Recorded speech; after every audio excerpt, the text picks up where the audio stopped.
పవిత్రమైన దేవస్థానం మీద జగన్మోహన్ రెడ్డి గారి మీద కక్ష ఉంటే ఉండు కాక ఇంకో రకంగా తీర్చుకో. వెంకటేశ్వర స్వామిని అడ్డం పెట్టుకుని తీర్చుకోవాలనుకోవడం ఎంత దుర్మార్గం అంటున్నా. ఈ ధర్మమేనా అంటున్నా. ఆలోచన చేయమని మనవి చేస్తున్నా. చంద్రబాబు నాయుడు గారికి మా మీద కక్ష ఉండవచ్చు, మా పార్టీని సర్వనాశనం చేయాలనేటువంటి కోరిక ఉండవచ్చు, జగన్మోహన్ రెడ్డి గారిని అసలు గెలవకోకుండా చేయాలనేటువంటి కోరిక ఉండొచ్చు. చెయ్యి, మాకు అభ్యంతరం చూస్తాం. కానీ పవిత్రమైనటువంటి దేవస్థానాన్ని వెంకటేశ్వర స్వామిని అడ్డం పెట్టుకొని చేయటం దుర్మార్గం కాదా? దీనిలో నిరూపించకపోతే ఎంత నష్టపోతారు ప్రజలు. నేను మనవి చేస్తున్నా. ఇంత దుర్మార్గమైన ఆలోచన చేసేటటువంటి కార్యక్రమాలు చేస్తున్నారు చంద్రబాబు నాయుడు గారు. నేను అడుగుతాను, ఇవాళ ఏదో ఎక్కడ చిట్చాట్తో కూడా మాట్లాడాడు. ఏది ప్రూఫ్స్ అయ్యి చెప్పమంటున్నా. నేను అడుగుతా ఉన్నా. మా సుబ్బారెడ్డి గారు కూడా మొన్న ప్రమాణ దేవస్థానం ముందుకు వచ్చి ప్రమాణం చేస్తానన్నాడు. చంద్రబాబు నాయుడు గారు చెప్పండి, నువ్వు లోకేష్ పిల్లా పాపలతో సహా వచ్చి వెంకటేశ్వర స్వామి వారిని దర్శించుకొని జగన్మోహన్ రెడ్డి గారి హయాంలో ఈ ప్రసాదంలో పంది కొవ్వు నూనె, గొడ్డు నూనె, చేప నూనె ఉంది అని ప్రమాణం చేయగలవా అని అడుగుతా ఉన్నా. నీకే తెలుసా ఇది అంటున్నా. ఆధారాలు లేకోకుండా మాట్లాడుతున్నారే. ఆధారాలు లేకోకుండా జగన్మోహన్ రెడ్డి గారి మీద బురదలాలని ప్రయత్నం చేస్తున్నారే. మహాపాపం కదా ఇది అంటున్నా. ఇంత దుర్మార్గమైన ఆలోచన చేస్తున్నారు చంద్రబాబు నాయుడు గారు. ప్రతి దానికి జగన్మోహన్ రెడ్డి గారే, వరదలకు జగన్మోహన్ రెడ్డి గారే, ప్రకాశం బ్యారేజ్ పగలగొట్టడానికి ప్రయత్నం చేసిన జగన్మోహన్ రెడ్డి గారే, నా ఇల్లు ముంచింది జగన్మోహన్ రెడ్డి గారే, తిరుమల తిరుపతి దేవస్థానం ఇవన్నీ చేయి. రాజకీయంగా తప్పులేదు, నువ్వు చేస్తే దాన్ని ఎట్ట ఎదుర్కొన్నావు. కానీ దైవాన్ని అడ్డం పెట్టుకొని నువ్వు ఇవాళ దేవుడి ప్రసాదాన్ని అడ్డం పెట్టుకొని ఇవాళ రాజకీయం చేస్తున్నావే, ఎంత దుర్మార్గమయ్యా ఇది. ఆలోచన చేయమని మనవి చేస్తున్నా.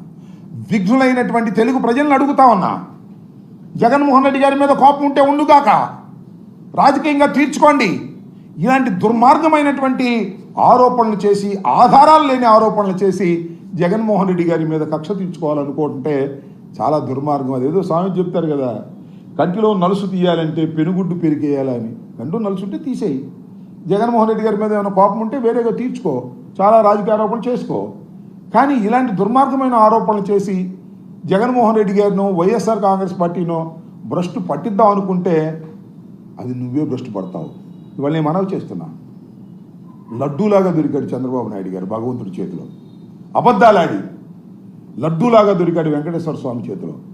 నిజంగా వెంకటేశ్వర స్వామి లాంటి దుర్మార్గులకి ఏ విధమైన శిక్ష వేయబోతున్నాడో రాబోయే కాలంలో మీరే చూస్తారని కూడా మనవి చేస్తున్నాం. ఎంత దుర్మార్గం అండి ఇది. జరిగింది ఎప్పుడు? చంద్రబాబు నాయుడు గారి టైంలోనా లేక జగన్మోహన్ రెడ్డి గారి టైంలోనా? చంద్రబాబు నాయుడు గారి టైంలోనే జరిగింది. మరి మమ్మల్ని ఎందుకు అంటున్నారు? మొదటి శాంపిల్స్ వచ్చాయి, ఆ శాంపిల్స్లో రాంగ్ వచ్చింది, మీరు నేషనల్ ఎయిడ్ డెవలప్మెంట్ పంపించారు, వాళ్ళు ఇచ్చారు, వాళ్ళ ఖచ్చితత్వం మీద కూడా సరైనటువంటి అవగాహన ఉండకపోవచ్చు అని కూడా చెప్పారు. ఇలా చెప్తే దాని మీద మీరు మాట్లాడుతున్నారు. అసలు నీ మీద మీరు పరీక్షలు చేయించారా? లడ్డు మీద చేయించారా? నీ మీద పరీక్షలు చేయించింది. బాగోపోతే నెయ్యి వెనక పంపిస్తారు కదా. ఇంతకుముందు కూడా నెయ్యి మీద చేశారు కదా, అది బాగోపోతే వెనక పంపించారు కదా. లడ్డు మీద మీరు ఇలాంటి అపోహలు సృష్టించేటువంటి ప్రయత్నం చేస్తారు. ఇప్పుడు లడ్డు ఇది ఇవాళ తయారైన లడ్డు కాదు. తయారయ్యి భక్తులన్నీ భుజించినటువంటి, సేవించినటువంటి లడ్డు మీద ఇవాళ మీరు ఇలాంటి దుర్మార్గమైనటువంటి ప్రచారం చేయటం చాలా దురదృష్టకరమైనటువంటి పరిణామం అని నేను భావిస్తా ఉన్నా. ఇప్పటికైనా చంద్రబాబు నాయుడు గారు ఆలోచన చేయండి. ఇలాంటి దుర్మార్గమైనటువంటి రాజకీయ ప్రయోజనాల కోసం శ్రీ శ్రీ శ్రీ శ్రీ వెంకటేశ్వర స్వామిని వాడుకోవడం అనేది చాలా దుర్మార్గం. దీనికి మీరు తక్షణమే సమాధానం చెప్పాల్సిన అవసరం ఉంది. జగన్మోహన్ రెడ్డి గారు చాలా ప్రశ్నలు అడిగారు. ఇదేం కొత్తగా వచ్చినటువంటి సాంప్రదాయం కాదు.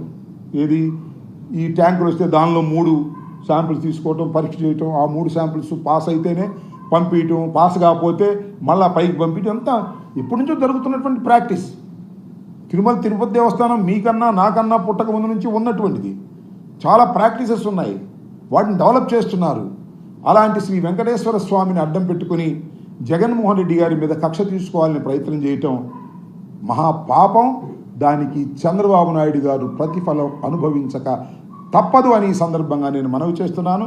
చంద్రబాబు నాయుడు గారు ఆధారాలు లేని ఒక ఆరోపణ చేస్తే దాన్ని బలపరచడం కోసం పడుతున్నటువంటి ఈనాడు, ఆంధ్రజ్యోతి పాటలు చూస్తే నవ్వొస్తుంది.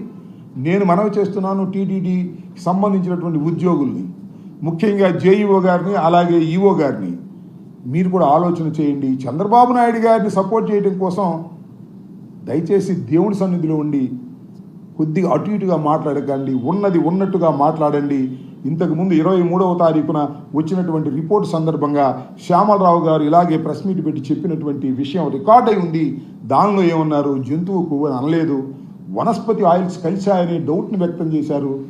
అదే దాన్ని ఏమంటే డాల్డా అని, అది పోయి వాళ్ళ చంద్రబాబు నాయుడు గారిది సపోర్ట్ చేయడం కోసం ఏయో మాట్లాడడం సమంజసం కాదు.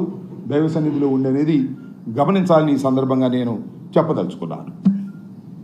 ఇంకా ఏ కంపెనీకైనా ఈ నెయ్యి తీసుకునేటప్పుడు ఆ నమ్మకాలు ఉంటాయి కదా సార్, ముందే మీరు చెప్పినట్టుగా టెస్ట్ లైన్ చేస్తారు కదా, అదే ఫార్మేట్ లో పంపిస్తారు కదా కంపెనీలకి.